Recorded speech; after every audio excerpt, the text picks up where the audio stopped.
In this chapter, we're going to focus on the working cell. So what does that mean, the working cell? Well, mainly what we're going to talk about in this chapter is the cell membrane and how things get in and out of cells. Because in order for cells to survive, number one, they have to control what gets in and out.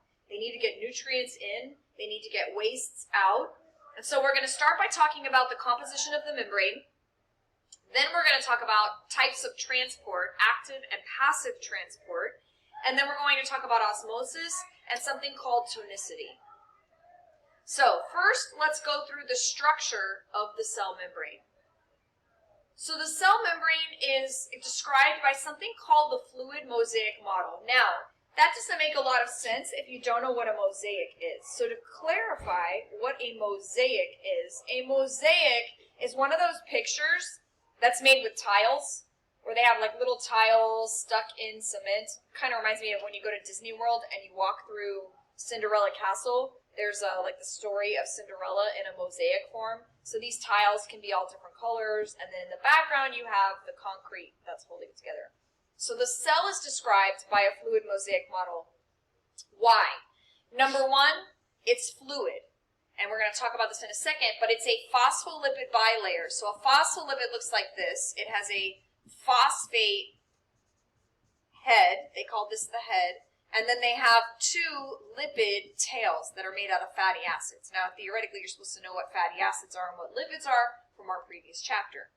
So that's a phospholipid, and it looks like this. It's got these phospholipids sort of lined up, and then stuck in this membrane in different places are proteins. Now, these phospholipids are sort of fluid. They're oily. That's where the fluid part of the fluid mosaic model comes from. These proteins are sort of like the tiles in the mosaic, and the cement is sort of like the phospholipids. So these proteins in the membrane, they have all sorts of jobs that we're going to run through in just a second, but that's the fluid mosaic model. So three-dimensionally, what it looks like is you have this sea of phospholipids here, really sloppy. And then if you imagine this sort of three-dimensionally, you know, here's the membrane sort of 3D, and then sticking out of it, you would have these proteins. So here's a protein, and then some more phospholipids here, and then maybe you see another protein sticking out. And so it's called the phospholipid or the phospholipid bilayer with proteins, fluid mosaic model. All right. Now, it has what's called selective permeability. What does that mean? It means only some things can pass through it. Sometimes it's also called being semi-permeable. It means the same thing. It means that it has control over what enters and leaves, and only some things can pass through. And then the proteins have a bunch of different jobs, which we're going to walk through right now.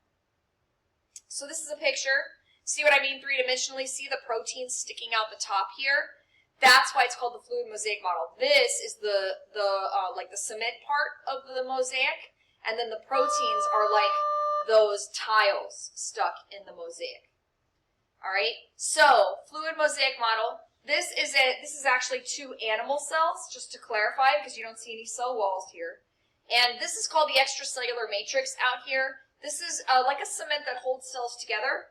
The fluid mosaic model talks about these phospholipids. In the protein, there's also these things. See these things that, here's another one right here. Here's one right here. That's actually cholesterol. Only animal cells have this. It helps to keep the membrane fluid. So that's actually cholesterol molecules, which is a steroid, which you learned in the last chapter. If you remember, steroids look kind of like this. It had these rings that were fused together, like 4 of them. That's steroid right here, cholesterol. These are the proteins, which we're about to talk about, that do all kinds of jobs. And then this is a second cell, and you're seeing the same thing. So phospholipid bilayer, 2 layers of phospholipids, and then proteins. This is showing some of the jobs of the proteins. They might attach the cell to what's outside, or attach 2 cells to each other. Over here, junction protein. Glycoproteins are for cell recognition. They identify your cells, like your blood type is determined by a glycoprotein. And then these are transport proteins. See how they're letting things pass through? So these are transport proteins. And then some proteins in the membrane can also be enzymes. Remember, enzymes speed up reactions. So this enzyme is in the membrane, but it's helping with speed up a reaction inside the cell.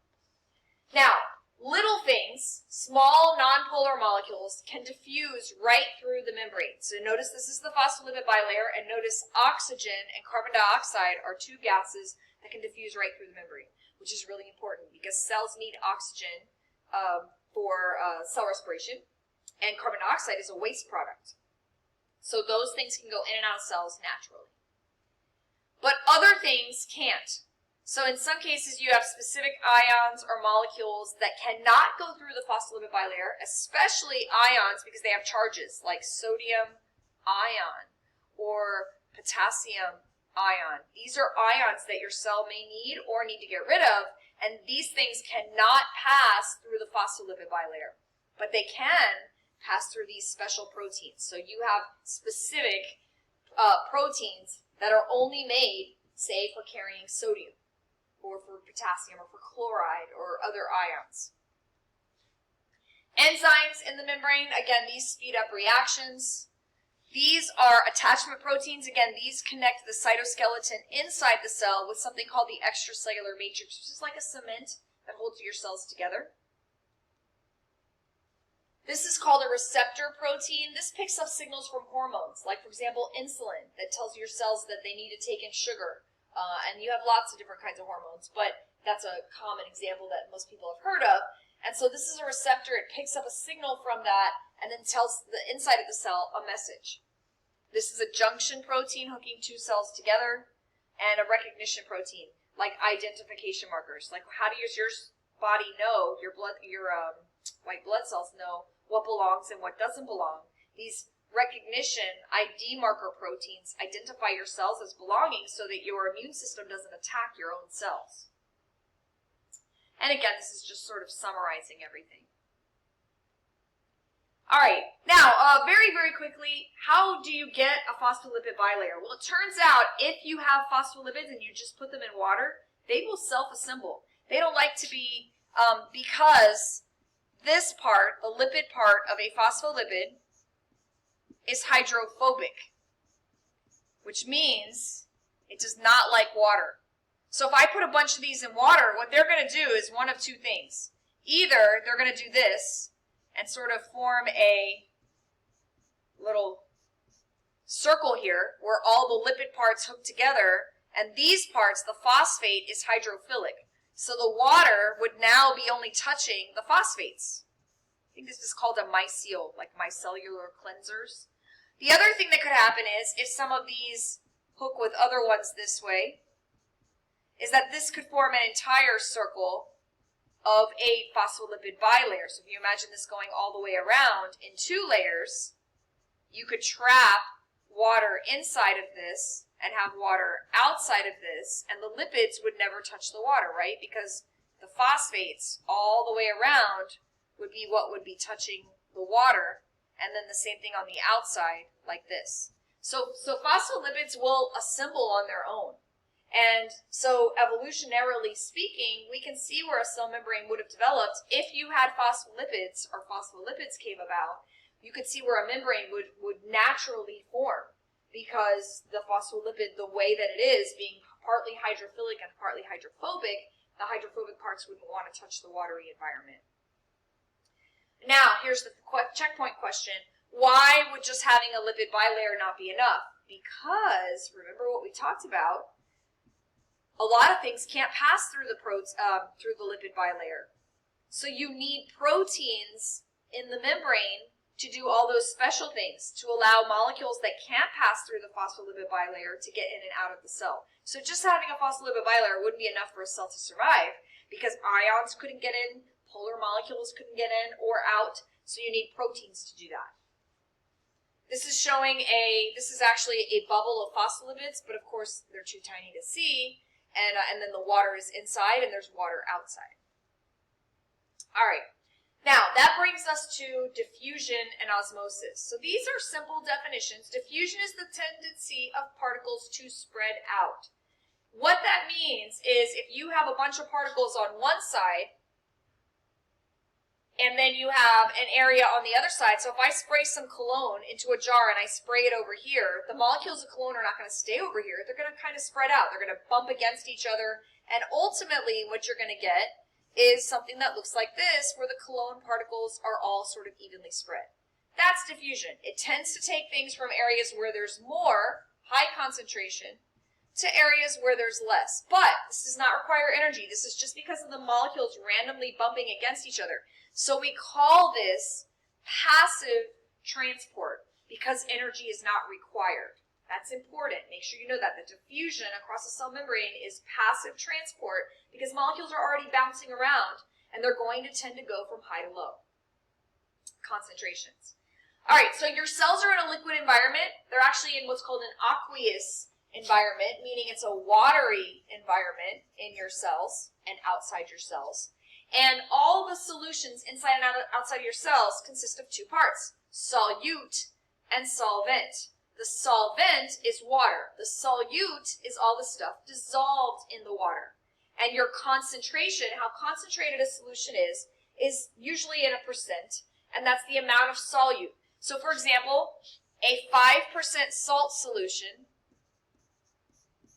notice that that doesn't say anything about water, but you can figure out how much water it is. If there's only two things in the solution, and they have to add up to 100%, if you add your solute and your solvent together, how much water would there be? The other 95. So the other 95% is water. So a 5% salt solution is 5% salt, 95% water. A 2% salt solution is 2% salt, 98% water. We would call the 5% one more concentrated. That's a C. And we would call this one more dilute. Concentrated means more solute. All right, so diffusion in a cell is the movement of stuff from higher to lower concentrations. When, and no energy is required, it's not that these molecules can only go this direction, but they're going to tend to randomly bounce around, and what that's going to do is kind of knock them off of each other until they're all spread out. When they're all done, they're not going to stop moving. That's a really important concept. They're just going to go both directions equally. So molecules of dye, right now there's no dye on the right. When a molecule of dye randomly happens to hit the right way, it's going to go through. But notice this piece, this one here is going the other way. Oh, but why? There's more on that side. Why would it go towards that side? Because it's not purposely going in any direction. It's randomly bouncing around. So yes, they can go both ways, but as long as there's more over here, the chances are higher for one to go to the right than the left. Eventually, this is equilibrium. You have equal amounts going in each direction. We call it net equilibrium because the molecules do not stop moving. They're still moving, but it's equal in both directions. Sort of like during COVID, I went to Best Buy, and there was a line outside because you could only have, let's say 100 people could be in the store at once. So I had to wait. When somebody came out, they would let somebody else in. You never changed the number of people in the store. Was it the same people in the store at 5 p.m. as it was at noon? No, it was different people, but the number of people was still 100. Because as long as there was a line outside, every time one person came out, somebody else came in. Now, it's not organized like that in a cell, but stuff is randomly moving, and even if the two sides are equal, even if both sides are 10% salt solution, let's just say, the amount going to the left and the amount going to the right are equal to each other. They're still moving, but randomly. But the percents would not change because you have the same amount going in both directions. This is another diagram. Stuff's going from high to low. When it's even, again, it doesn't stop moving. Really, this should be drawn with arrows going both directions to show that. Diffusion. Oops. And then the last thing I want to show you really quick, I'm just going to skip these little videos, is osmosis. Just want to give you this quick definition. Osmosis is the diffusion of water. In other words, the movement of water from a higher concentration to an area of lower concentration. A lot of times, the cell membrane is not permeable to solutes, but it is permeable to water. So they may ask you which way water is going to go. Because if you have a membrane, and on one side you have, let's say, a 20% sugar solution, and on the other side, you have 40% sugar solution, but they tell you that sugar can't move. That this membrane connecting the two sides is not permeable to sugar. Then you've got to figure out which way the water will go.